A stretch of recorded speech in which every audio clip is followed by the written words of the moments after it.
Itu pun pada akhirnya kemudian berhenti pada eh, dua ideologi, yaitu ideologi sosialis komunis, lalu kemudian ideologi kapitalisme.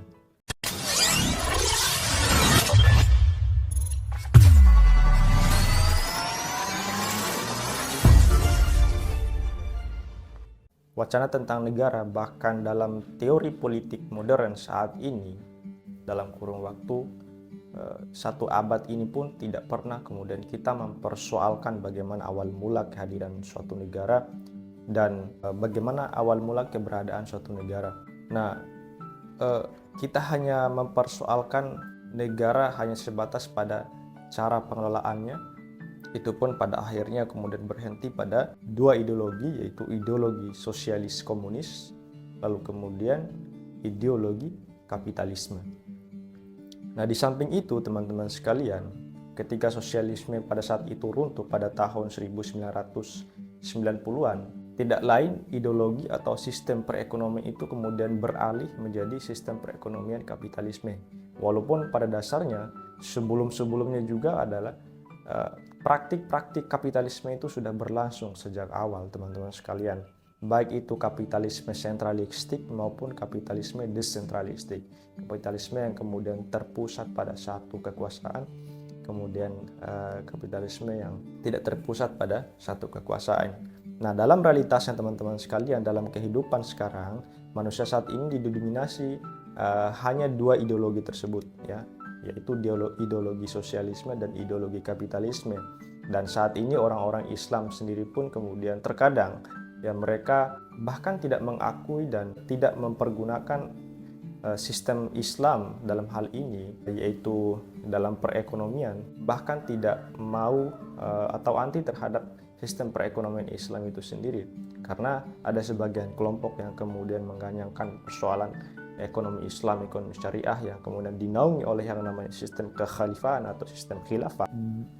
Di samping itu ada orang-orang yang kemudian tidak mau dan mengatakan bahwa sistem itu tidak sejalan dengan zaman dan tidak sesuai dengan apa yang kemudian menjadi kultur di Indonesia itu sendiri, di mana di Indonesia memiliki berbagai macam latar belakang budaya, memiliki berbagai macam latar belakang agama, di mana pluralisme itu sangat kemudian diagungkan di Indonesia ini, sehingga kemudian gagasan tentang ide sistem khilafah itu kemudian tidak diniscayakan dan tidak dikehendaki oleh sebagian banyak orang yang ada di Indonesia ini. Nah, teman-teman sekalian, kehadiran suatu negara pada saat ini itu kemudian dikonstruk oleh orang-orang kapitalisme, orang-orang sosialisme, di mana dua kubu ini adalah kubu yang saling bertolak belakang antara satu dengan yang lain, sehingga dalam benak masyarakat di dua kubu ini memiliki cukup banyak sejarah yang menampilkan bagaimana pertikaian dan pergolakan pemikiran di antara keduanya, sehingga hanya ada dua ideologi yang bertarung sepanjang zaman ini dalam kaitannya persoalan sistem ekonomi dan sistem politik.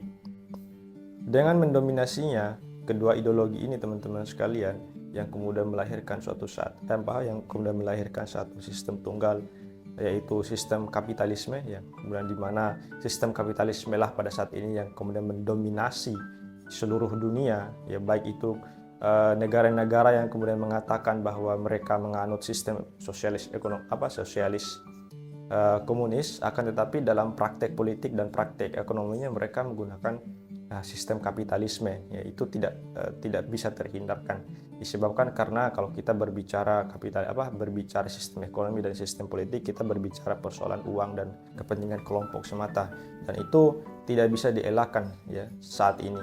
Semua orang, bahkan orang mengakui dirinya sebagai penganut ideologi sosialis komunis, justru melakukan praktek kapitalisme. Nah, artinya teman-teman sekalian, semua negara atau negara-negara yang kemudian kita saat ini kita kenal adalah bentukan daripada ideologi kapitalisme, di mana orang-orang kapitalisme atau para pemilik modal kemudian berkehendak atau menghendaki, ya, suatu negara, hadirnya suatu negara atau berdirinya suatu negara untuk kemudian mereka kendalikan, Jadi berdirinya suatu negara itu atas dasar kendali mereka ya, karena mereka punya kehendak untuk mendirikan negara fiskal. Alasan kehadiran suatu negara yang kemudian dibangun oleh orang-orang kapitalisme ini, yang kemudian di belakangnya adalah pelakonnya adalah perbankan itu sendiri yang kita bahas sebelumnya. Seolah-olah kehadiran suatu negara itu memberikan perlindungan dan naungan bagi masyarakat kecil ya. Akan tetapi sebenarnya ya, kehadiran suatu negara itu adalah untuk melegitimasi dan memberikan kebebasan bagi para bankir untuk mencetak uang lalu kemudian dengan jaminan bahwa perbankan memberikan utang terhadap negara untuk apa? Untuk memenuhi hajat hidup masyarakat. Lalu kemudian pertanyaannya, bagaimana cara negara mengembalikan utang tersebut? Maka hadirlah satu peraturan baru di mana diberlakukannya pajak terhadap seluruh masyarakat yang ada di bawah naungannya. Maka bankir mengatakan bahwa pajaki masyarakat kalian, ambil harta-harta mereka. Nah, dari situ teman-teman sekalian diberlakukanlah pajak, di mana pajak kemudian dibangun dan dibentuk regulasi yang seolah-olah bahwa itu merupakan hak dan kewajiban suatu masyarakat atau suatu warga negara untuk memenuhi tanggung jawab mereka sebagai warga negara. Jadi salah satu persyaratan untuk menjadi warga negara ya kita harus membayar pajak. Dari pajak itulah kemudian negara mengembalikan utang mereka, disebut sebagai utang nasional atau utang negara. Pajak itu ada dua, pajak langsung dan pajak tidak langsung.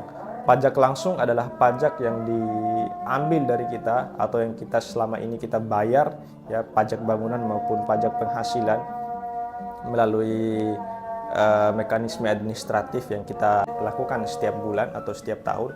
Lalu kemudian yang kedua adalah pajak tidak langsung, di mana pajak tidak langsung ini adalah pajak yang diambil secara tidak langsung ya, kemudian kita tidak sadari bahwa apa yang kemudian kita miliki itu kemudian diambil dan direnggut oleh mereka, yaitu inflasi. Inflasi. Terjadinya inflasi ini karena peredaran mata uang yang semakin banyak. Karena apa? Karena itu tadi bahwa perbankan bebas untuk kemudian melakukan pencetakan uang. Nah, karena perbankan bebas melakukan percetakan uang, maka peredaran mata uang semakin banyak, sehingga efeknya adalah meningkatnya atau naiknya harga-harga barang. Kalau naik harga-harga barang, maka yang menjadi korban adalah masyarakat itu sendiri. Jadi itu teman-teman sekalian, berkaitan dengan persoalan negara dan asal-muasal serta apa sih tujuan daripada kehadiran suatu negara.